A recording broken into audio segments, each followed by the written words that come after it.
Hello everyone, welcome to another Fallout 76 video, and I am back to bring you 15 advanced tips and tricks on how to improve your nuclear winter gameplay to achieve victory more often. Let's see, how can you do that?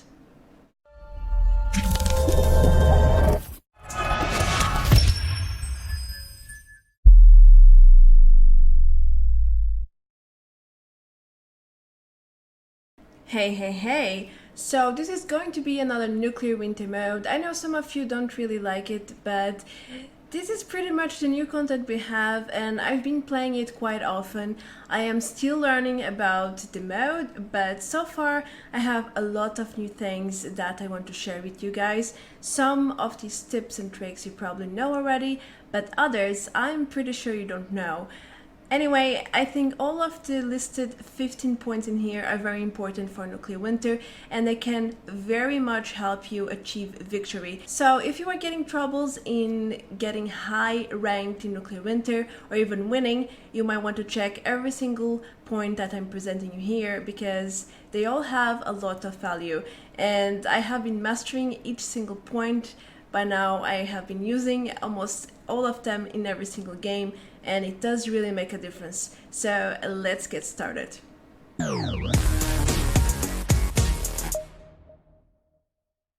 As number one, we have something that is very crucial if you want to start a game before anyone else or everyone who doesn't know about this trick.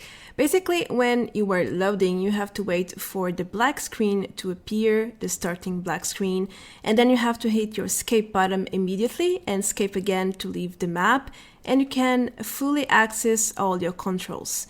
Yes, this is a little trick, and a lot of people know about this. They are using it, and this is how they get to start the game earlier than you if you wait the full loading time. This is very helpful, especially when you are spawning in an area with other teams. So always keep this in mind, and don't forget to hit escape twice to access your controls fully after the loading. Have you ever noticed high-level players jumping around no matter what they do? That's because they don't really need stamina to do this. All you have to do is walk instead of run. If you sprint, you will consume stamina, of course. But if you simply go around walking, you can press your spacebar all the time. Your character will jump, and especially with frog legs, this is very strong because you are a much harder target to hit. While you are jumping, people have to change their aim, because aiming at someone in the air is really not the same as aiming at someone in the ground, whether they are running or just walking.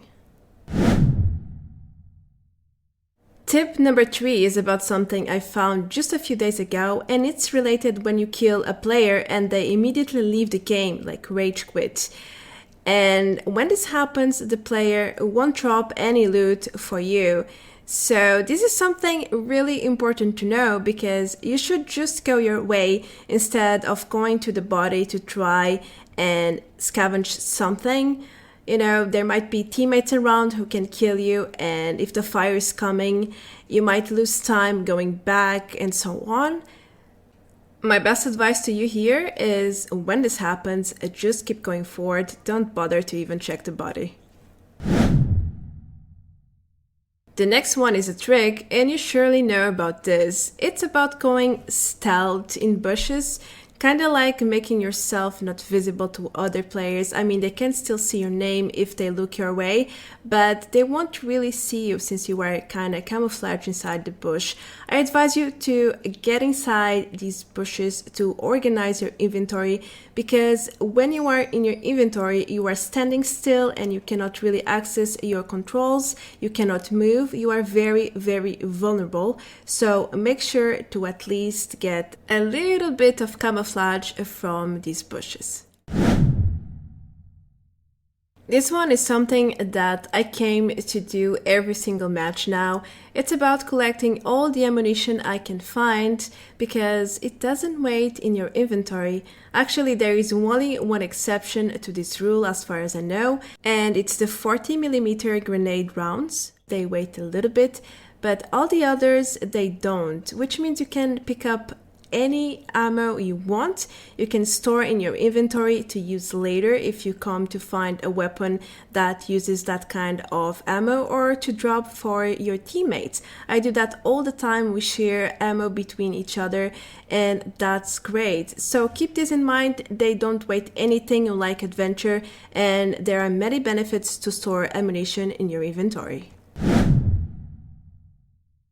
What about buffs? Do they stack? Yes and no. It depends on the buff you use. For example, with Rad X, you can use any other buff, for example, Overdrive or Buff Ads. They do stack with Rad X, but if you try to stack buffs, they don't work.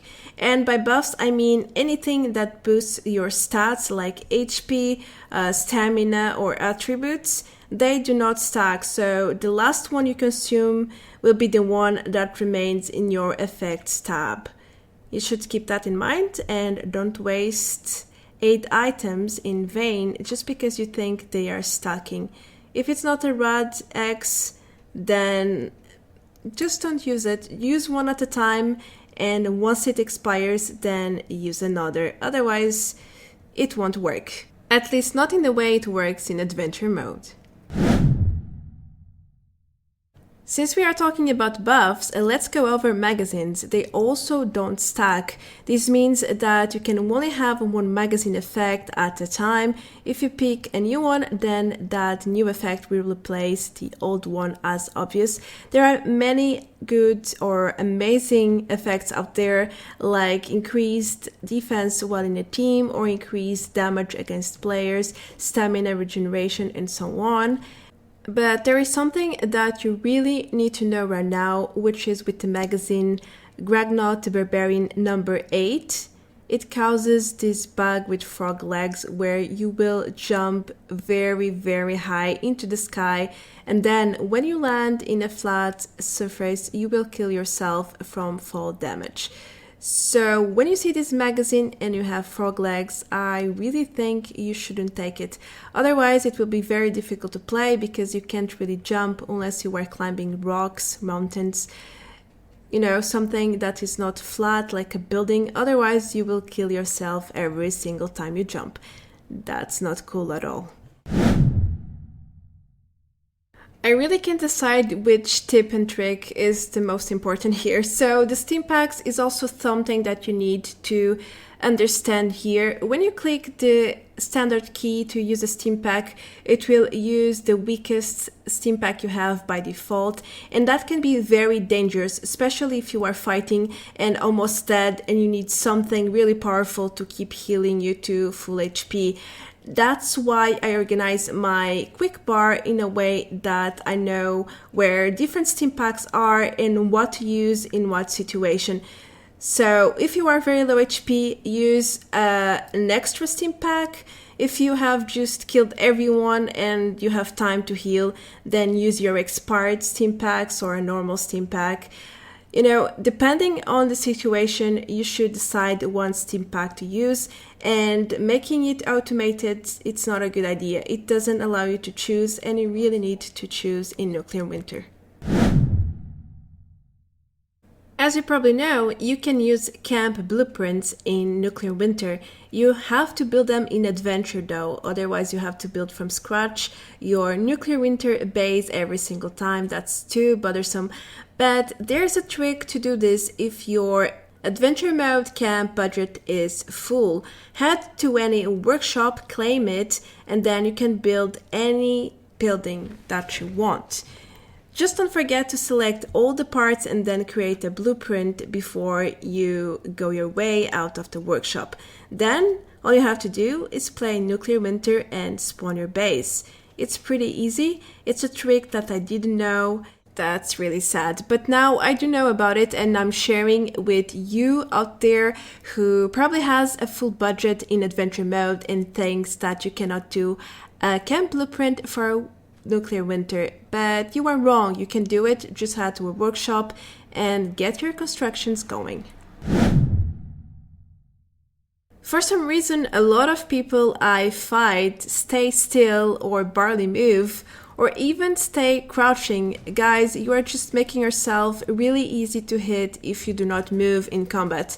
Make sure to jump, to walk in circles, left, right, back. I don't know, just move. Don't stand still when people are hitting at you, because it's like you're asking to die, Even someone who has a bad aim will probably kill you if you stand still.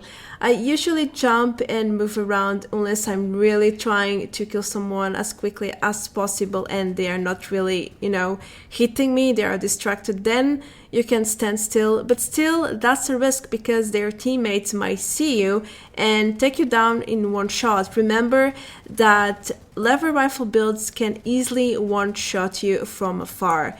So keep that in mind and don't make yourself an easy target. To use or not to use power armor in nuclear winter? Well, there are certainly a lot of advantages here, like you don't get fall damage, your irradiation damage is also reduced, and your armor is a little bit increased. However, your armor will break very quickly when you are in combat and you are noisy, you are a bigger target, which means you are easier to hit. Also, depending on your skin, you are very bright and easily spotted. Most skins are very vivid and bright. It just feels like you are giving away your position in so many different ways. You are bigger, you are noisy, your skin is bright and vivid in color. It's like, no. Also, when you move and you jump down mountains, you will often land with these slow animation, which can get you easily killed if you are not careful enough. And you are not able to use stealth boys, for example. You cannot go stealthy in a power armor, literally, and also theoretically, because, if you go in a bush, it doesn't work. You are easily seen in a bush with a power armor, just saying. So I'm not a big fan, and I rarely use power armor in nuclear winter. Maybe it's a personal preference, maybe it's not.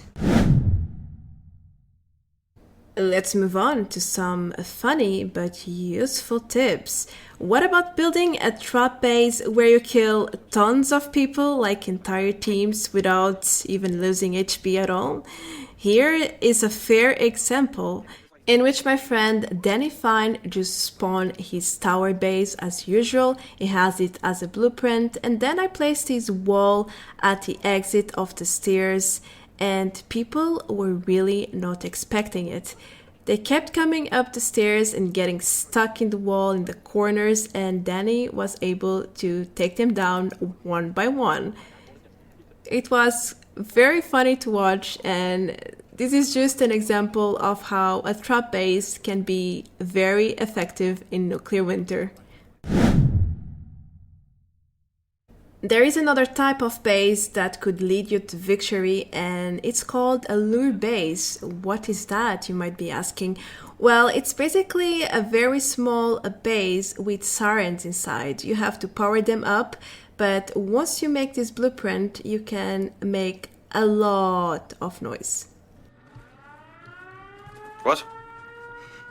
It's not just about being loud, it's just most people don't know what it is and they are curious. They check it out and they go close. So it kind of works as a lure, but it can also work in your advantage because it muffles all the other sounds around, like you sprinting or going inside bushes, or even shootings if you are very, very close. So it's a lot of noise and it plays out as a distraction. There are a lot of benefits to launch something like this in the open. People are just crazy. Some of them even think it's a nuke that is about to be launched. So I've seen a lot of reactions from teammates, and I can tell you that this is really good. It works.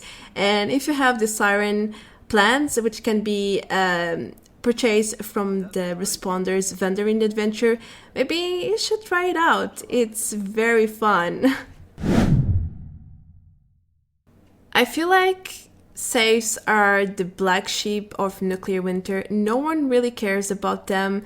and I don't understand why. I have been taking the lock-picking perk lately to get through the locks and see what's inside. And it's pretty much like looting an orange or best supply crate. You can get marine armor, nuclear codes, you can get high-tier weapons like the laser. Even mutations are there every now and then, so it's quite good. You shouldn't assume that terminals are the only way to go. These safes are very, very good. They provide a lot of value, so give it a try and surprise yourself. The last tip I have for you is to place structures in front or around downed teammates. Why? Because you will be increasing their chances of survival. You give them extra protection and time while you revive them. That's crucial when you are in the middle of a battlefield, when people are shooting at you, and some enemies will try to end your down teammates. So providing that extra defense in front of them will force your enemies to take down the structures like the walls or turrets you put in front of your teammates, and only then they will be able to down them if you don't manage to revive them by then. It's a great strategy. It can be a little bit buggy though, so watch out when you are trying to place structures. It doesn't always work.